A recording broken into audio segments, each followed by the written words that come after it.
नमस्कार, मैं Mohan Dubey. VSRS news में आप सभी का स्वागत है। आइए नजर डालते हैं देश और दुनिया की तमाम टॉप 10 खबरों पर। भारत और चीन की सेनाएं लद्दाख में लाइन ऑफ एक्शन कंट्रोल से हटने को तैयार हो गई है। रक्षा मंत्री राजनाथ सिंह ने गुरुवार को राज्यसभा में ये जानकारी दी। उन्होंने कहा कि पैंगोंग के नॉर्थ और साउथ इलाके में डिसएंगेजमेंट का समझौता हो गया है। हालांकि अभी भी कुछ इश्यूज बचे हैं। चीन के साथ बातचीत में हमने कुछ खोया नहीं है। रक्षा मंत्री ने कहा कि भारतीय सेना ने सभी चुनौतियों का डटकर मुकाबला किया है। कई इलाकों को चिन्हित किया गया है जहां हमारी सेनाएं मौजूद हैं। लद्दाख की ऊंची चोटियों पर भी हमारी सेनाएं मौजूद हैं। इसलिए हमारा तेज बना हुआ है। जिन शहीदों के पराक्रम पर डिसएंगेजमेंट आधारित है, उन्हें ये देश याद रखेगा। चमोली के तपोवन में हुए हादसे का आज 5वां दिन है। NTPC के टनल में फंसे 39 वर्कर्स को बचाने की कोशिश जारी है। हालांकि ऑपरेशन की स्ट्रैटेजी में बदलाव किया गया है। अब टनल में 72 मीटर अंदर ड्रिलिंग की जा रही है और 13 मीटर नीचे तक होल किया जाएगा। इसके बाद अंदर कैमरा डालकर नीचे से गुजर रही दूसरी टनल में वर्कर्स के सुरक्षित होने का पता लगाया जाएगा। ड्रिलिंग देर रात करीब 2 बजे शुरू की गई।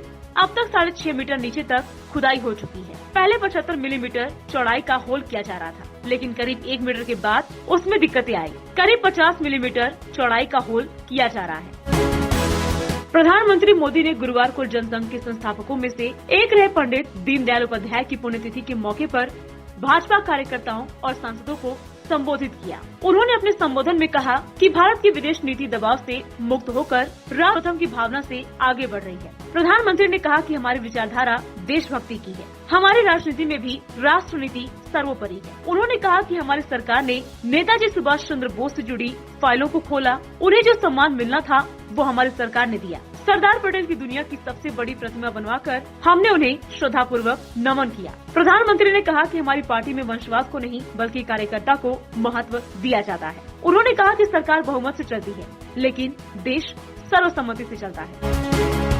माघ मेले का आज तीसरा प्रमुख स्नान पर्व मौनी अमावस्या है। इस मौके पर तीर्थों की तीर्थराज कहे जाने वाले संगम नगरी प्रयागराज में लोग घाटों पर मोक्ष की डुबकी लगा रहे हैं। बुधवार रात 12 बजते ही संगम की रेती पर आस्था का सैलाब उमड़ पड़ा।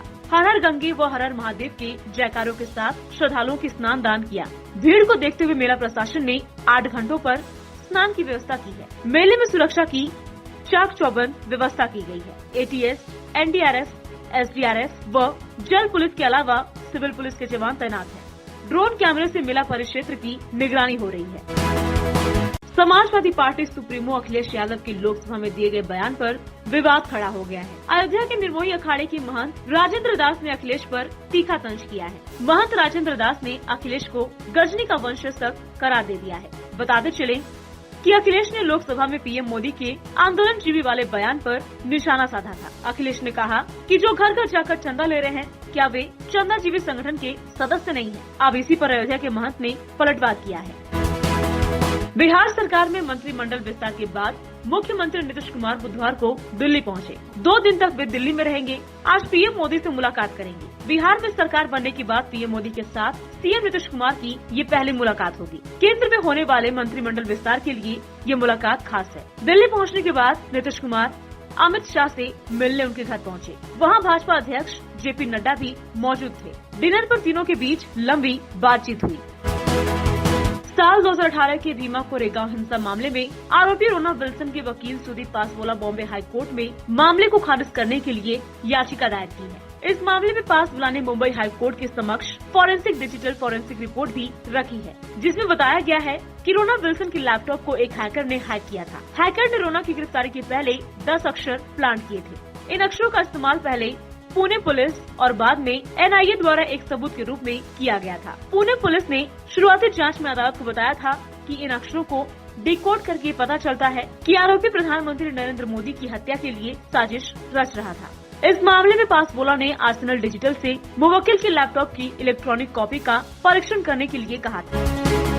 राज्यपाल भगत सिंह कोश्यारी और महाराष्ट्र सरकार के बीच फिर एक बार विवाद खड़ा हो गया है। सूत्रों के मुताबिक राज्य सरकार ने मुंबई से उत्तराखंड जाने के लिए राज्यपाल को सरकारी विमान देने से मना कर दिया। हालांकि राज्य के डिप्टी CM अजित पवार ने कहा कि उन्हें इस बारे में कोई भी जानकारी नहीं है। वहीं भाजपा के नेता लगातार राज्य सरकार के इस कदम की आलोचना कर रहे हैं। राज्यपाल प्लेन से पहले देहरादून और फिर कार से मसूरी जाने वाले थे। वहाँ उन्हें लाल बहादुर शास्त्री राष्ट्रीय प्रशासन अकादमी में आयोजित एक समारोह में शामिल होना था। प्लेन में बैठे राज्यपाल को बताया गया कि उड़ान भरने के लिए जरूरी अनुमति अभी सरकार की ओर से नहीं मिली है। राज्यपाल की ओर से जब कारण पूछा गया तो किसी ने उन्हें कारण नहीं बताया और इसके बाद राज्यपाल प्लेन से उतर गए।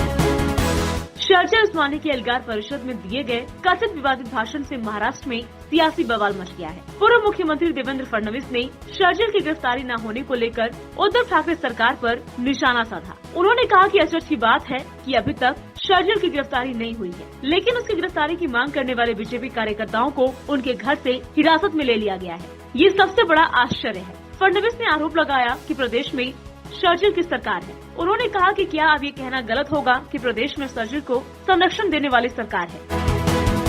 गृह मंत्री अमित शाह पश्चिम बंगाल के दौरे पर पहुंचे। कूच बिहार में रैली को संबोधित करते हुए उन्होंने कहा कि परिवर्तन यात्रा मुख्यमंत्री, मंत्री या विधायक को बदलने का नहीं बल्कि बंगाल की स्थिति में बदलाव की यात्रा है। शाह कूच बिहार से परिवर्तन यात्रा को हरी झंडी दिखाएंगे। शाह उत्तर 24 परगना जिले के ठाकुर नगर में जनसभा को भी संबोधित करेंगे। उन्होंने कहा कि तृणमूल कांग्रेस वाले कह रहे हैं कि हम परिवर्तन यात्रा क्यों निकालते हैं। मैं आज कहने आया हूँ कि ये किसी मुख्यमंत्री को बदलने की परिवर्तन यात्रा नहीं है, किसी विधायक को हराने की नहीं है, ये बंगाल की स्थिति में बदलाव करने की परिवर्तन यात्रा है।